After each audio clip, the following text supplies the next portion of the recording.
Yo, what is going on, everybody? Welcome back to the Wars in the Stars, episode number 88. Today is going to be a Bad Batch episode 4 through 6 discussion. We'll also discuss a little bit about the Mandalorian season 3 trailer that came out a couple of weeks ago, and we'll discuss the DC stuff, the DC news. But we're sorry we haven't been live in, I believe, a couple of weeks. It's been about 3 weeks, but we're busy. We're busy people, so can't do it all the time. But yeah, Stormy, how you doing today, my man? I'm doing really good, really good. Got back from the Disney trip. Yeah, I'm just doing really good overall. Nice, nice. So I guess we could jump right into it. Um, I don't know, kind of since we've been behind, I think we can just talk generalities. What have we thought so far about the last couple of weeks? I feel like that's the most appropriate thing to do with this show, anyways, because it's kind of a tough show to review by a week by week basis. But I want to get your thoughts on what you think about the show and these past few weeks. And yeah, what are you thinking? I mean, this show, when there's no cameos, it's a little bit hard to get through. Right now, the only good episodes of this season, in my opinion, are the ones with the cameos. And I really hate saying that too because I don't want the show to depend on cameos. But like from what I'm seeing so far, for the show to be good, it needs to have like the cameos. Yeah, I agree with you. It's been really weird. The show so far, it's like this week especially was a good episode. It's a really solid episode with Gunji and seeing Kashyyyk and all that. It was just a really solid episode. But like a big part of it was like having a Jedi who's on the run and who's a youngling. That was the intriguing part. Um, so like it was really odd to me. Um, Yeah, it's just weird. Like, and then episode 4 and 5, I don't even remember. Like you said, we talked a little bit before the show. I don't even remember what happens to episode 4. Episode 5, I know it's like the old Zepho Yeah. type creature thingy that they get trapped in, and it's a whole Indiana Jones esque thing. I think the cool thing was like the Zepho, but like besides that, man, this show, it's we want the narrative to be about the clones because like the clones is the big part of this. That's the whole kind of premise and that's the whole kind of point. There's just not a lot. Like we haven't even gotten a lot of Omega development. It just feels all over the place. Oh, episode 4 was the pod racing episode. That's what it was. That one droid. What was that guy's name? He voices Sonic. I think he was in that one. Yes. Yeah, the Sonic voice. That's who I remember. I remember Sonic voice guy in that episode. Yes, yes. Yeah, I mean, good episode for tech, but like I don't know. Yeah, and they can't be going too long, like developing one member of the Bad Batch, like one episode at a time. That it feels like they're just drawing it out. Like I'm happy that Tech got development, but like just like you could do that more with like more characters. It doesn't just have to be Tech. Oh, this week is Tech. This week it's Hunter. Oh, we reached all 6 members of the Bad Batch. Time to recycle. Let's go get the development again. It's like, nah, man. Just like, come on.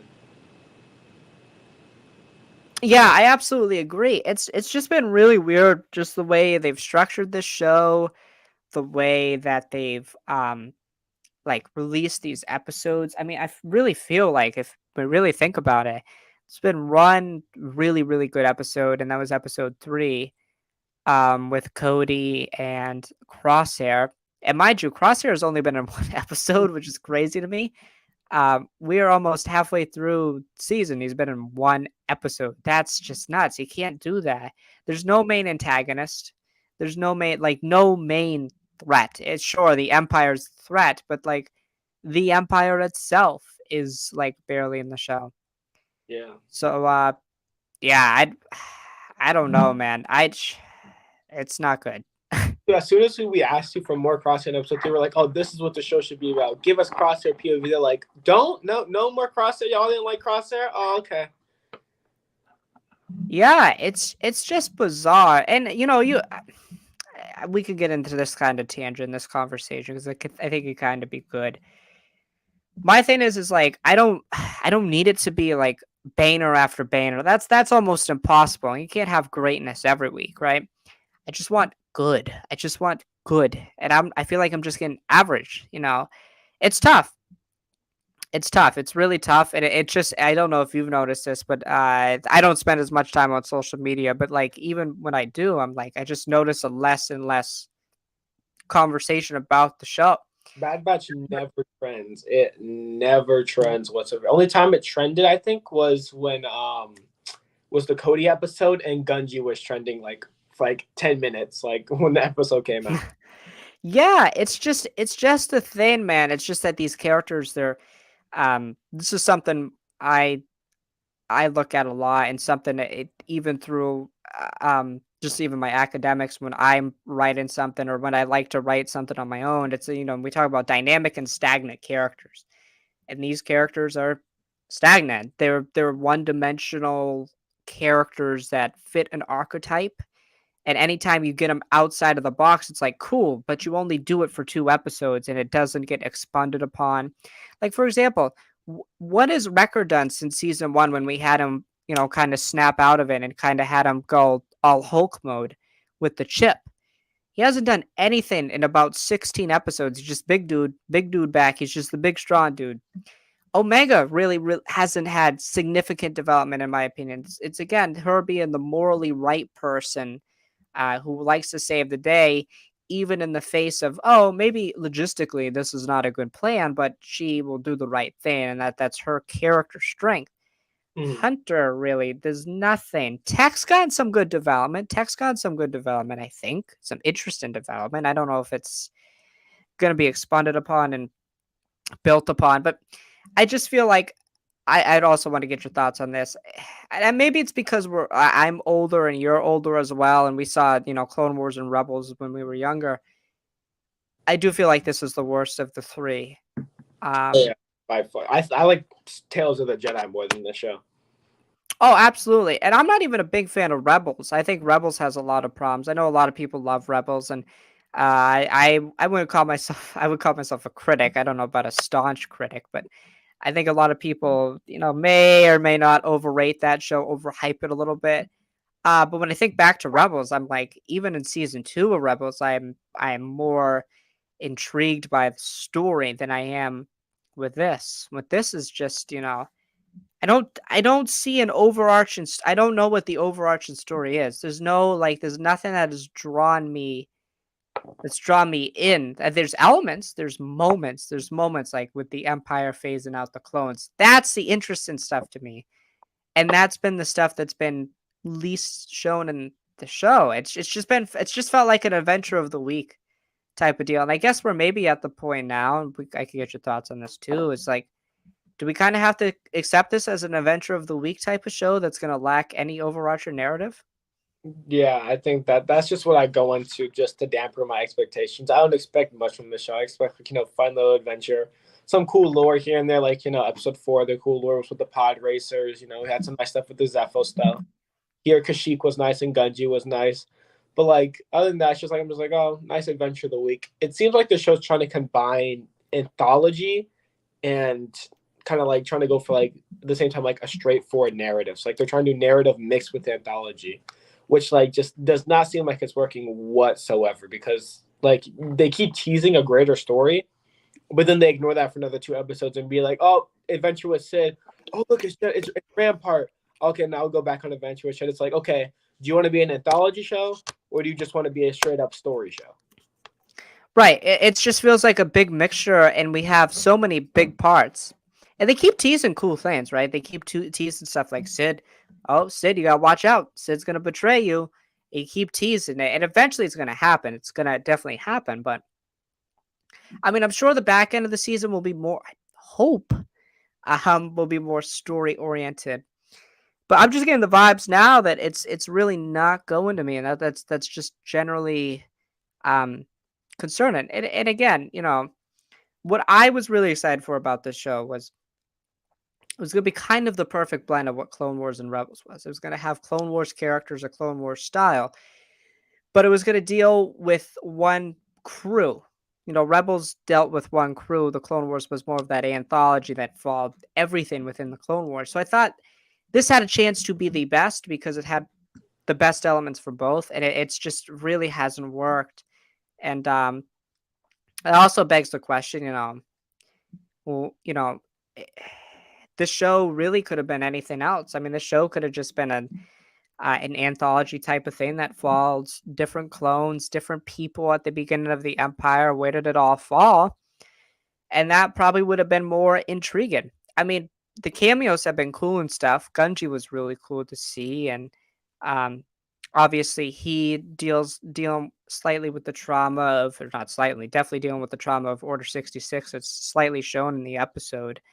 And then the Wookiees and Trandoshans, that's always cool to see, but it's not really pushing the plot forward of anything. It's a nice adventure of the week that feels like it's going to be insignificant unless Gunji shows up again, which I assume he will. But yeah, it's frustrating. It's disappointing. At least it is for me. I don't know about you, but what do you? I guess what would you hope they do going forward? Because the first half of the season has been very lackluster. What are you thinking here as we get to the midway point next week when we get 2 episodes coming out? Well, I'm kind of looking forward to my damn right expectations. The mid-season for season one was really good with the whole Cad Bane arc. That was really good. So I'm gonna hope not even to that they pull a cameo, just that it's just close to that type of like how good that episode was. I'm a big fan of those 2 episodes, so I hope it'll kind of get to that point. But again, like it's just the show just keep like every week it just keeps making my expectations go lower and lower. So I'll have to see it. Yeah, I agree. I think I'm at that point as well, where it's just like you gotta prove it. You gotta prove it to me at this point. I can't keep giving you um leeway. It's just very odd. And again, I don't want to speculate. This might be irresponsible speculation here, but Dave is the supervisor on the show. He's not necessarily writing the stuff, and I don't know how involved he is in the writers' room. I'm not saying like the material itself is bad. I'm just saying, maybe they I with Star Wars for me, it's like with anything. Star Wars, Marvel, DC, those type of franchises, you just need to go big. I think you got to take chances. I think this show doesn't take Plays chances. Yeah, go ahead. Yeah, it plays it way too safe. Yeah, it just plays it way too safe, and yeah, I agree with you. Next week, 7 and 8. I believe it's 2 clone-centric episodes. So again, maybe tie into that larger clone narrative, but maybe not the larger narrative of the show. I mean, that's just like the best narrative of a movie doesn't have to be the central vocal point of the movie, but it has to be explored enough where it's it's presentable and it's good. And in this show, you've gotten the clone centric stuff, which is the best stuff, the deserting, the phasing out, what's going on there. That's been 1 episode of the season. So, we'll see. I mean, I think the back half of the season will be better, hopefully. There's Oh, been interest in lore with the Zepho. I'm not too familiar with the Zepho. I know they're in Jedi Fallen Order and stuff like that. And maybe, setting something up there. Maybe we'll explore them more and their ancient technology. Uh, the pod race, I don't know. What was it called? Like skid racing or something like that? I don't even know. it was, Something like that. Um, yeah, I don't know. It's a weird show. Just a weird show. I just wish it handled kind of. I know you don't like Rebels, but I think something Rebels that's really good. You see clear character development with every single character except for maybe Zeb, because like by the end of the show, or even by like season 2, Ezra is not the same character he is from seasons 1 and seasons in the beginning of season 3. Kanan is not the same character he is from season 1 to season 3. The Bad Batch in these shows, none of them have had development to where like they're just the same characters I met from last season. Echo had more development in his one Clone Wars season 7 episode than he's had in this whole entire show. Yeah, yeah, I totally agree. I think that's been the biggest problem, and yeah, I give Rebels their due diligence there. Did a good job of development. You just don't see that drastic change, and it's just I have questions like how many seasons can you like get out of this? It's like it's not a thing that I want to watch for 6 seasons. It's not like I know The Last of Us is probably only gonna be 2 or 3 seasons, but like The Last of Us, that type of story I could watch forever. But like the Bad Batch, I can't watch for 5, 6 seasons. No, I skipped 4 and 5. I watched those yesterday. Yeah, I yeah. so I like couldn't be like I couldn't be bothered to watch it. Well, yeah. Well, I'm not even just saying that. I'm just saying like like, I can't do more seasons itself. Like, I think it's gotta just I don't think it's gonna end at season 2, but maybe season 3. Like, I can't see it pushing 4 seasons. I mean, Rebels had a hard time, I think, even pushing 4 seasons. So, yeah, I don't see how this show's it's just not good. It's just not good. I mean, if you like it, you like it. It's not my cup of tea. I mean, I don't know, it's disappointing for me. I'm a huge Clone Wars fan, so it's I don't know. It's just not doing it for me. Yeah. All right, so I guess if you got anything else to say about Bad Batch, or Nah. no, yeah, we're kind of done with that. Oh man, I guess we can. So a couple weeks ago, the Mandalorian season 3 trailer dropped. Um, so we kind of discussed a little bit about that. What'd you think of the trailer? I know it's been a couple weeks, but what'd you think? It was really good. It got me excited for the whole show. I'm excited to see Mando finally back in action. A lot of cool teases for stuff to come. Like I'm excited. It looks like there's going to be like some kind of like Mandalorian war. That looks very exciting. More of Grogu's backstory. I'm always excited to see. Like just I know a lot of people complain about it, but like I'm just down for more Order 66 content. I don't care if you give me every single Jazz perspective. I just want to see more of it. I love that type of stuff. So yeah, it just seems like really good. I really just love the dynamic between Mando and Baby Yoda. I think it's like one of the best in the franchise for me. It's just I just love them so much. Yeah, just so pure in my opinion. Just so well done, so well crafted. This hard nosed Mandalorian killer who's also got the soft side to him. It's really nice. It's really well done. The stuff I'm excited for, the Coruscant stuff really excited me. So, we're gonna incorporate the since unannounced but quietly canceled Disney Plus show Rangers of the Republic. We're gonna incorporate that into the Mandalorian season 3. That's what was really exciting to me. Um, what's going on there, and I think it's kind of maybe tie into Thrawn, um, or something else like that. Um, I also really liked the Order 66 tease. I thought that was big. Seeing who saved or who captured Grogu. I think the answer is kind of obvious to me. It might be more obvious than we're thinking. I think it's kind of a thing, and I'll ask you this, but I want to explain a little bit more. I think it's kind of a thing like we were doing at the end of the Mandalorian season 2. We're like, who's the Jedi that's going to take him? And we were saying literally every name but Luke Skywalker because we didn't want it to be Luke. But Luke Skywalker was the most logical choice. I remember we heard like Quinlan Voss, like Yeah. insert any Jedi who may have been around during that time. So I want to ask you, who do you think it is that saved Grogu Yeah, or captured Grogu or whatever? well, I mean, it looks like maybe Anakin. I don't know why he would spare Grogu. What's it called too? I do think too they shouldn't have shown that in the trailer. That's obviously Anakin cutting through the door. That would have been such a big tease. Nobody reported that Anakin's going to be in this show. So why would you show that in the trailer when that's like a 99% chance it's Anakin? I don't think they should have shown that. But yeah, I think it's either Anakin or unnamed Gulp Shidio number 2. Gleb Shido would be weird at that moment. I definitely think it's Anakin.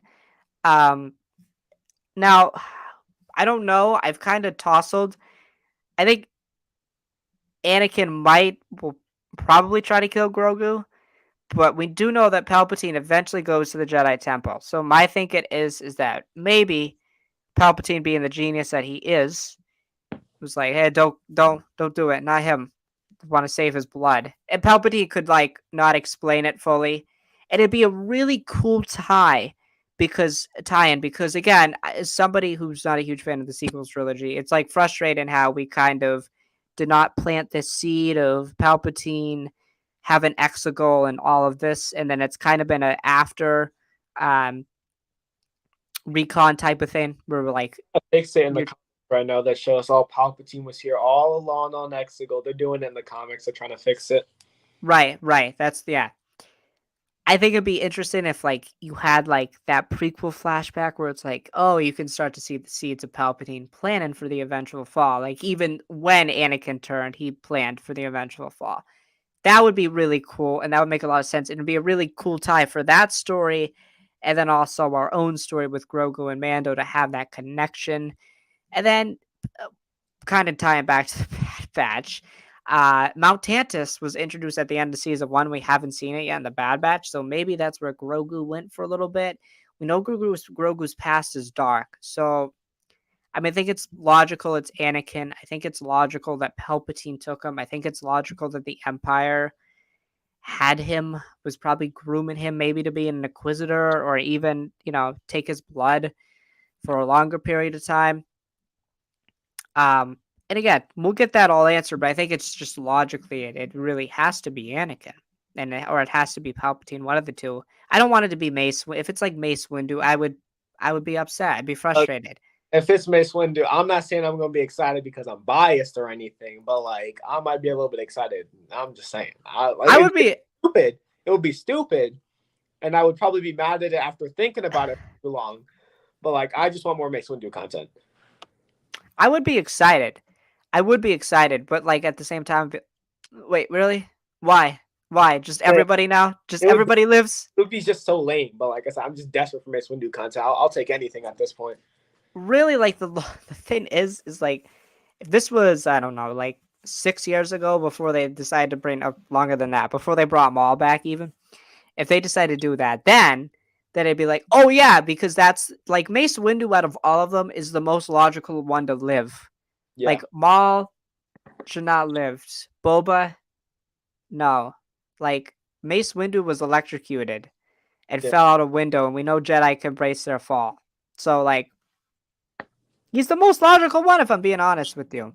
But yeah, no, they've brought in too many people back, and too many people have survived. It's like now it just feels like too many people have survived too many things from to Yeah, not survive. It's like like the whole thing with Qui-Gon now, like Qui-Gon died to one stab. Man, everybody can survive a stab nowadays. Like they can just I walk. know, man. Qui-Gon's lame, bro. Qui-Gon is lame, man. He he got dusted, and he everybody else now who gets stabbed is fine. Is Some just people can fine. go for round two, like Riva. She can go for 2 rounds. Yeah, she can go for 2 rounds, and she's fine.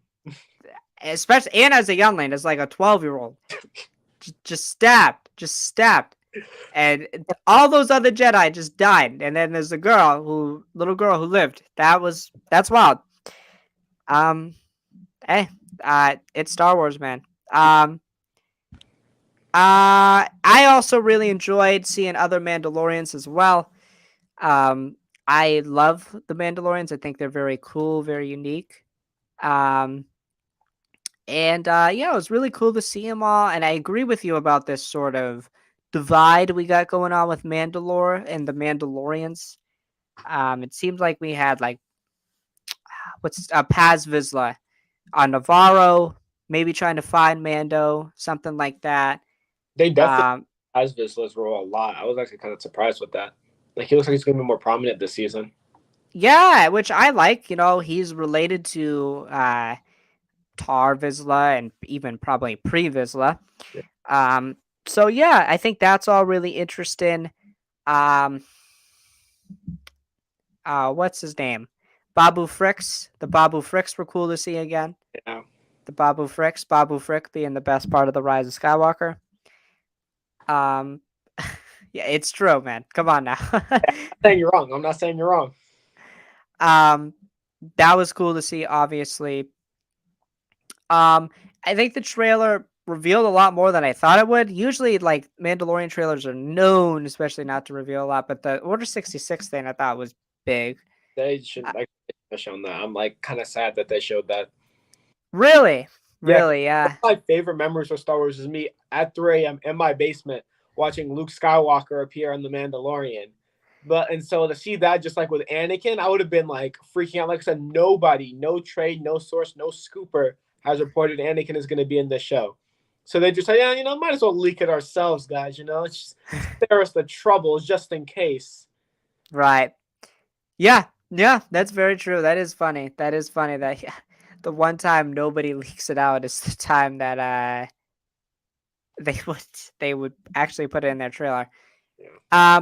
What else? There was big. Oh, Carl Weathers. Oh, go ahead. battle droids were in the trailer for like a minute when Mando's in that droid workshop. I think that's the Battle droids. like Yep. actual like physical battle droids in live action. That was cool. That was really cool.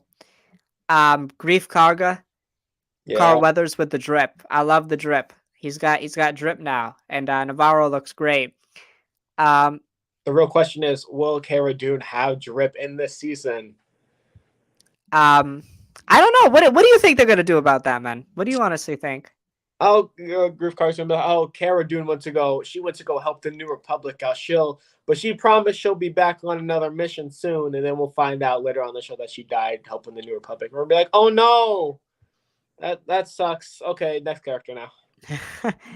um, I don't know what they're gonna do because like she is like Cara Dune was like a big part of the show and was probably gonna be a bigger part because she was gonna tie in with the arrest of Moff Gideon.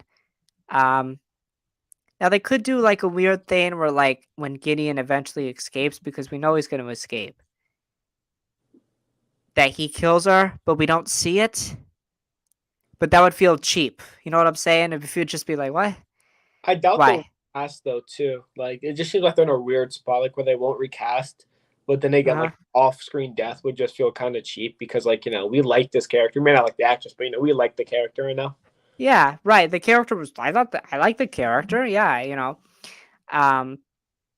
Yeah, it's just a really weird spot for them, and it's you're gonna have a hard time pleasing whatever audience it is. If you kill the character off screen, people are gonna be pissed, or people will like it. If you don't do anything, people will be pissed, and some people will like it. If you over adjust it, they're in a bad spot, so they got to do what they think's best. These type of situations suck. It sucked. Everybody handled it wrong. Gina handled it wrong. Friggin' the company. It's a mess. You know what I'm saying? It's just tough. Yeah. So like, you know, gotta do what you gotta do. I mean, you could just. I think the easy thing to do is just say, she's off somewhere. Kind of just leave it at that. Makes it the best. I think that works the best. I don't know, but yeah, we'll see with that. Um, Obviously we see Mandalore. That's really Mandalore in live action. That's I never thought I'd be saying those words Yeah. when I first started in the Clone Wars. I like to how it seems they're gonna try to tie back to early season Clone Wars Bo-Katan with this. I hope they do that, like show like more for violence side, like she was in Clone Wars when she was with Death Watch. That would be really cool to see. Yeah, I totally agree with that. I think it would be really cool to see a more like vicious and more terroristic Bo-Katan. Not this, she tries to be a diplomat, a uniter, but I don't think inherently that could be her That because I think. Oh, go I ahead. said never works out for her. Right, right. And I also think that was her sister's role. I think that was Satine's role. Satine was a diplomat, was the one to unite people, the politician. Okatan was the warrior, never meant to really unite people, was there to fight. Um, so that's what I think on that. And yeah, there's not really. Do want to ask, with the when Carson Teva, he says there's a problem out there. He talks about there being a problem. Do you think he is referring to Thrawn, or what do you think he is referring to? I don't know if it's Thrawn because I feel like Thrawn is still like in like the crash somewhere in the outer rim. Hmm. I don't know if he means like just a major Imperial resurgence, and then when Thrawn comes back, he'll take over that Imperial resurgence. Yep.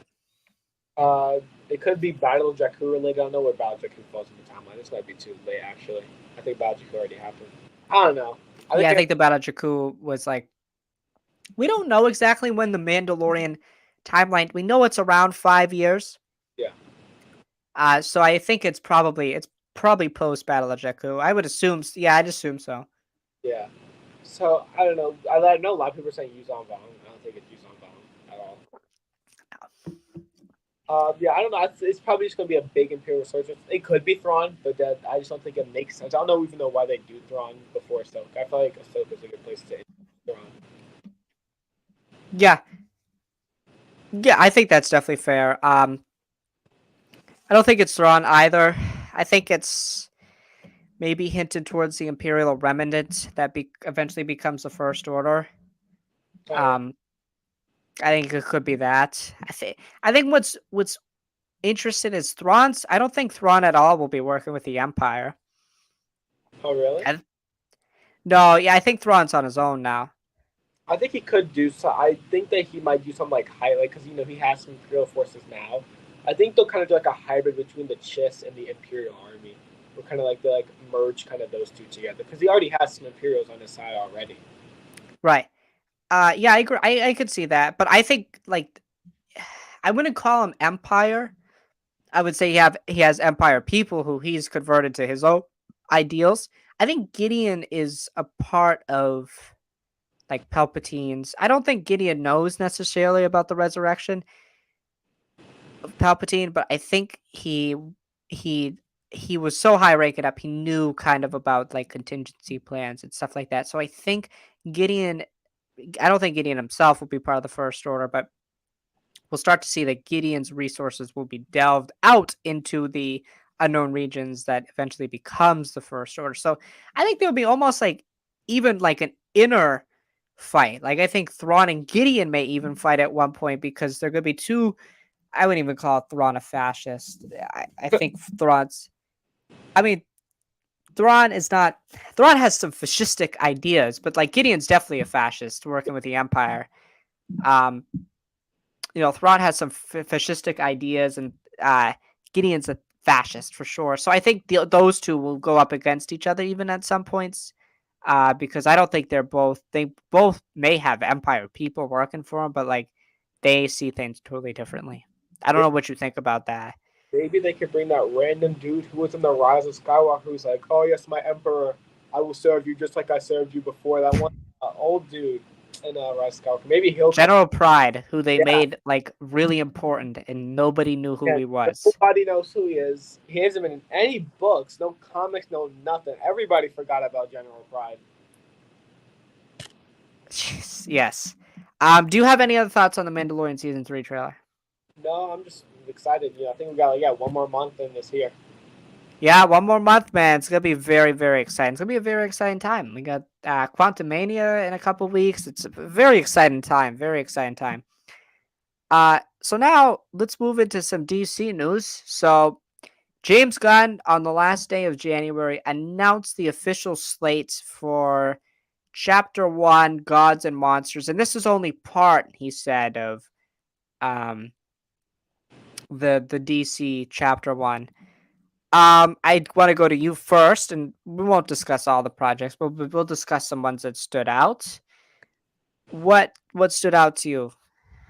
Uh, Booster Gold. I did not expect Booster Gold in a Phase One type of situation. I'm very excited for Booster Gold. I love Booster Gold.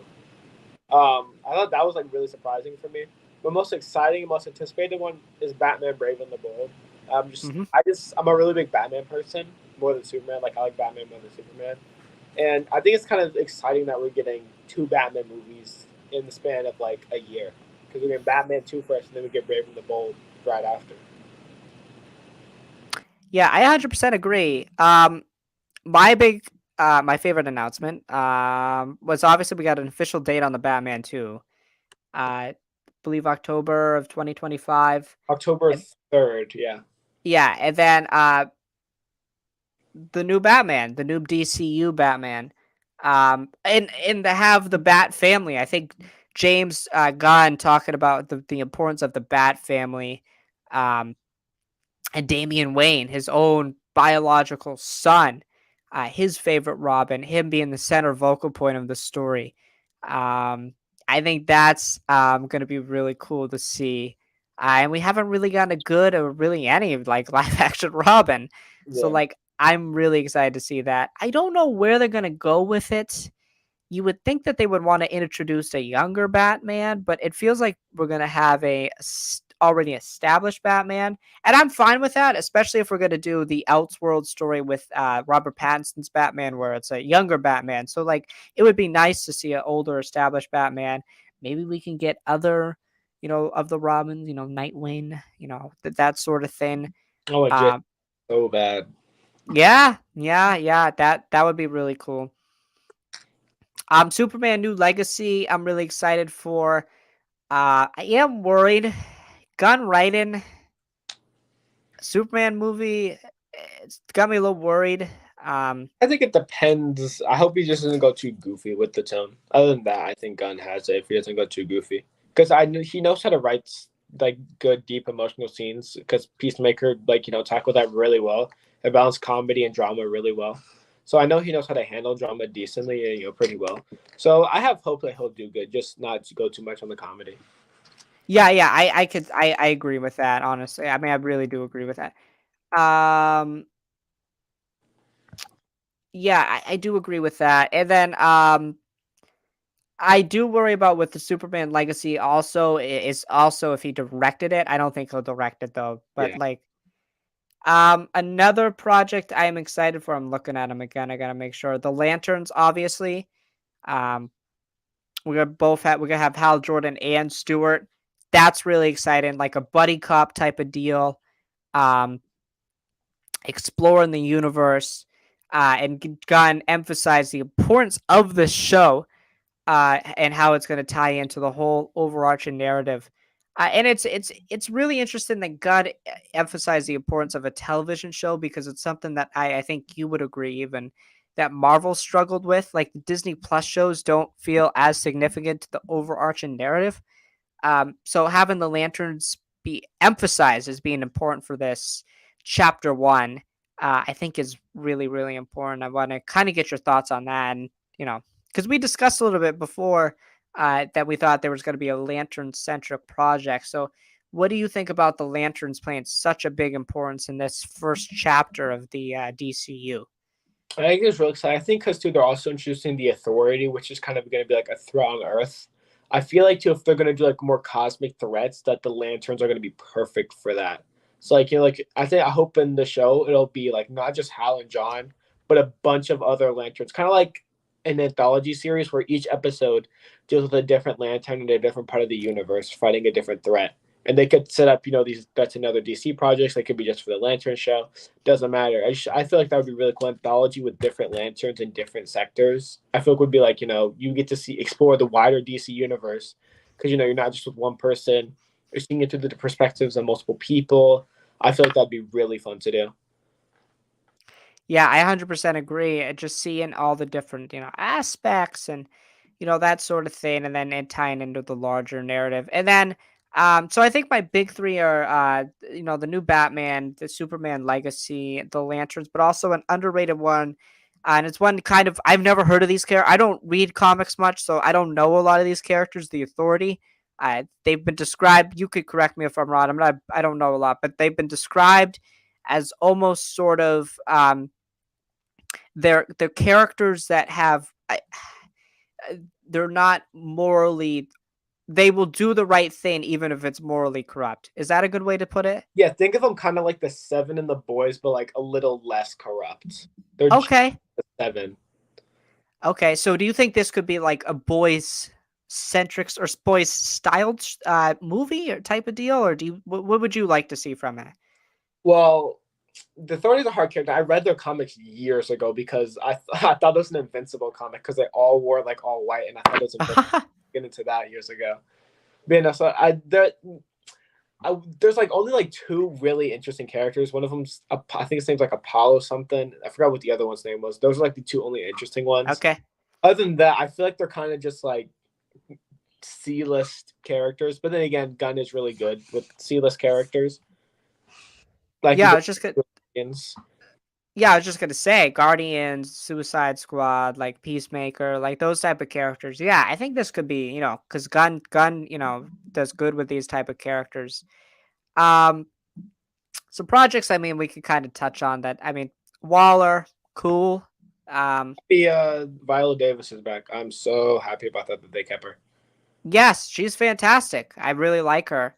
In Peacemaker and Suicide Squad. Um, Creature Commandos, animated type of deal, written by Gunn. Um, it's got a bunch of characters we've seen already and some we haven't. My Swamp Thing. oh, you can Oh, go go on. ahead. My only interest in that show is seeing how they'll translate the end the cartoon to live action. That's my only interest in that show, really. Yeah, and I will say another credit to them is they're putting a very very heavy emphasis on uh the animation being just as important, which I think is very cool. It's something Marvel hasn't done. It's something that Star Wars does do with obviously the Clone Wars and Rebels and that sort of thing. But having the animation be just as important, I think is really really neat. Um, yeah, I think that's really cool. And then to have the actors, trying to have the voice actors go back and forth. I think that's really cool. And it shows that they're really, really articulate and they know their plan. They're very confident in their plan. Supergirl, Woman of Tomorrow. I think this is gonna be really interesting. Um, it's gonna be a really interesting juxtaposition, because you'll have Superman who's kind of living the best life, the morally good type of person, while you have Supergirl who's like kind of corrupted because she saw her people die. Superman wasn't prone to that. He didn't see that. So I want to get your thoughts on that. What do you think? What do you think what route do you think they could go with a character like Supergirl? Well, the comics Supergirl Woman of Tomorrow was my favorite comic of last year. That comic was so good. Oh my god, no, such a fantastic run. That's who it sold out. Like out of all the comics that James could announce, Supergirl was the one that like sold out every. That comic series is like gone now. But that's going to be really cool. I kind of want it to be while the Superman film is bright and hopeful. They kind of go opposite with Supergirl, where it's kind of like darker and depressing. Because even in that comic, it's like the whole story is Supergirl trying to get revenge on somebody for the destruction of Krypton. And so while we have it's kind of like two sides of the same coin. We have Superman, bright and hopeful. Supergirl, more like dark. Not like Batman-y, but you could just tell that they're like broken and that they've seen a lot of terrible things in the comic. And I'd like said I talked about this when we were talking about Flash a couple of weeks ago. I really want them to keep Sasha Kaye for Supergirl movie. That would be really cool. Yeah, I agree. I agree with that totally. And that's just gonna be really interesting to see how the dichotomy between those two characters and that sort of thing. Swamp Thing. Uh a horror esque type of thing. Um Interesting. It's rumored that James Mangold, uh the one who directed the new indie film, is going to be directing this. Very weird to have this as a film. This one kind of feels like an oddball. Um, I think they're not but doing a TV show because they already have a Swamp Thing TV show they've done. It was like it'd be too recent. oh, okay. Yeah, I didn't know that. I was just saying though, it just feels kind of odd for a movie. Like I don't know how it's gonna like tie in. I mean, I don't know. Probably eventually with Batman, right? But like, what do you think about this? This one's weird to me. Well, I wasn't that excited for it until I heard James Mangold was attached to. Like, say he's doing the new indie film. He did Logan. He did a film called Ford versus Ferrari. That was like an Oscar nominated film. That was a really good. Yeah. So I trust him as a director. I just hope they don't pull a Doctor Strange Multiverse of Madness with a false horror promise. That movie, they're like, oh, this is going into a new genre for the MCU. We're going full horror with this movie, and you watch that movie. That was not a horror movie. I don't know, it had elements, but that was not a horror movie. Like freaking what's it called? Werewolf by Night was more horror esque than Doctor Strange, and that was like never promised to be like a horror thing. It was just like based off stuff. So I hope they go full horror with this. Like they do horror movie, not just superhero movie with horror elements. Yeah, yeah, I agree with that. I think that would be really, really cool and interesting. We got Paradise Lost, which is going to be telling the story of the Amazons, uh, and it's the birthplace of Wonder Woman. Obviously, it's going to be Game of Thrones esque, which just has me really excited.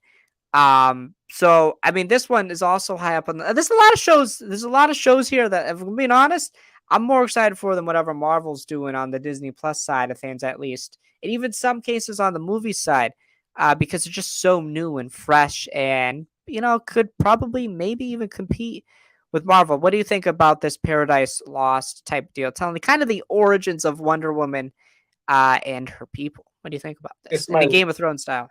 my least anticipated. I think Oh, oof. after Creature Commandos, but like live action one, I think it's Okay. anticipated. I already have a Game of Thrones show. I have House of the Dragons. I have, I have that. I don't need another one. They're both going to be on HBO Max. Why are you competing with yourself? Like that. That's not really good brand watch. Also, too, it's not that I'm excited more or less for the action in this show because I know Zack Snyder's not gonna be a part of it. But like Zack Snyder directed the Amazons really well. Like I thought their action sequences were really good. So if they even translate like a part of that to the show, that would be exciting. But like I have my Game of Thrones S show. I don't really need to see it with the people at Themyscira. And I haven't read the comic, but I heard the comic was just too eye as well. Yeah. Yeah, I don't know. I hear Game of Thrones and I always get like really excited. So like I mean, um yeah, so who knows? I mean, I think it's got a chance to be really good, and it's weird that they're not doing just Wonder Woman. Um but like who knows? I'm sure James has got a plan. I think because they're Uh not th- sure of what they're doing with the Wonder Woman yet, whether they're keeping Gal Gadot yet. yes, yeah, so that's where I wanted to go before we, end off and stop talking. James said a lot of interesting stuff. He said The Flash is one of the greatest comic book movies ever made. He said Blue Beetle is going to be part of the DCU. Yeah, that and He, Aquaman. and Aquaman. So, how do you think this is going to work? Or is he lying? I don't think he's lying per se. Um, with the Flash, I don't know if I'm gonna see it yet. Still, I'm still like 50-50 if I'm gonna see that movie. I'm very excited for elements like Supergirl. I rewatched Man of Steel recently. I forgot the actor's name, but the guy who plays Zod is so good. Like Mm. he makes Henry Cavill look like a bad actor in that movie. He is so good as Zod. So it's like I'm like, oh, maybe I'll come over and give this a chance. And there are Funko Pop leaks too confirming that he's in it. That Right. what's it called? Ben Affleck, Batman, and Michael Keaton. Wonder Woman's in the movie too. I wonder what purpose she'll serve in the movie. I think it has potential to be a good movie. The one thing that just the costumes in the movie just look okay, and just Dark Flash. Just That looks goofy. I have no interest of that as an antagonist. It's just Reverse Flash from Walmart. Yeah. Yeah. Um they kind of to me, I mean, The Flash, like, it's weird because we've heard a lot of people say that it's a great comic book film, and I'm like, yeah, but it's got Ezra Miller in it. I don't know if I want to watch it. Um, but like James saying it's like you might be onto something. This might actually be a really very real thing. But also, it's like they gotta market. They have to make money on this film. This film budget is like upwards of $300 million. That's insane. That's insane. For Super Bowl ad, Warner Brothers never does Super Bowl ads. Yeah, yeah. I mean, it's a big film. They gotta make money on it. So they have to market it. They're in a, when we get to these projects finally that were all announced, it'll be different. But they're in a very weird spot. Like, you can't say the Flash doesn't matter because then the Flash doesn't make money. You kind of have to market it. You kind of have to play it up. Um, Blue Beetle can, be whatever. I'm excited for Blue Beetle personally, but Yeah, like, um, it's kind of tough to do, because it's not. I want James to do his own thing. I want James to, have his slate and that work. If you can work Blue Beetle in, work Blue Beetle in. That's great. yeah. And from what like people have been saying, and Scoobers are saying, it's like very standard. Like it's not even too like it's like all references here, references there, references everywhere. It's like very standalone, and that's where we'll probably be able to like incorporate it easily. Yeah, yeah, I agree. I agree with that 100%. I don't know how you're gonna do Aquaman. Yeah, especially too since like Jason Momoa's out here like jumping around, being like, guys, I have the best news known to man on the horizon. Like, bro, are you playing Lobo? Are you gonna do Aquaman and Lobo? Or are you just doing Aquaman? Are you writing Lobo? Are you directing Lobo? Are you guest starring Lobo? Like, what are you doing? What are you doing? It's very weird though. Again, I think I've said this a couple times. I know some people have said this. Very odd that he's more excited to play a lesser known character. I've never seen that. That just kind of odd to me. Yeah, they it's just kind of a mess. It's gonna be a mess for these next couple of years. But once we get these projects coming out, I don't know when they said that Superman film, 2025. Yeah, I think 20 it's Super, but Creature Commandos is the first technically like like new thing from the slate that it showed that's coming out first. okay. Yeah, I believe he said Creature Commandos and Waller. No, Waller comes out later. He just Oh, announced it. Waller comes out like right after Superman, before the Authority. okay. Okay, that makes sense then. That makes sense. Yeah, yeah, July 11th of 2025 will be the new Superman film. Yeah, it's Um, getting Avengers, Kang Dynasty, Fantastic Four, Batman 2, and Superman all in 1 year is absolutely mad. And a Spider-Man film is rumored for that year too. oh my god. This might be the best year for comic book films ever. It probably will be. Yeah. Um, that's crazy. That's absolutely wild. I will ask you, how would you rate this announcement? What would you say? Do you think DC did its job? Do you think Gunn did a good job? What do you think so far? I think it's an 8 out of 10 because, like I said, I feel like it looks like he's really caring about the comics, and all the comics he's been choosing have been very solid. One complaint is that I think he might be choosing a little bit too obscure characters for phase one. Maybe in phase two we could have done this. Like I feel like the Authority, Swamp Thing, and Creature Commandos all could have waited till phase two, especially the Authority. The only purpose I see the Authority doing is fighting Superman. Because one Authority member A and being Superman, it takes like all of them to maybe do like a little bit of damage. So that's the only thing I can see is like an Authority versus Superman thing. Other than that, I see those characters playing no purpose.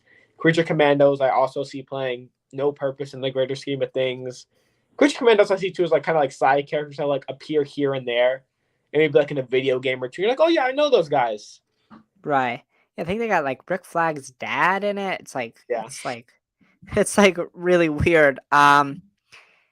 Yeah, I agree with you. I think it's very solid. I think you got 2/3 of the Trinity. You got the lanterns, which are very underrated. I mean, well, I wouldn't even say they're underrated. They're just underutilized. yeah. Um, Great to touch him ever since Green Lantern, bro. yeah, yeah. And yeah, I think there's a good variety, and I think there's gonna be like something for everybody. And I think I'll also give credit to James. He's done a really good job of shouting out the comics that are inspiring these stories because without these comics, we don't get these stories. So I think that's something really cool um, that he's doing for sure. You got anything else to say about this or anything else before we wrap up? No, I think that's it. All right. Well, thank you guys for watching. We talked a lot about the Bad Batch. Well, not a lot, but a little bit.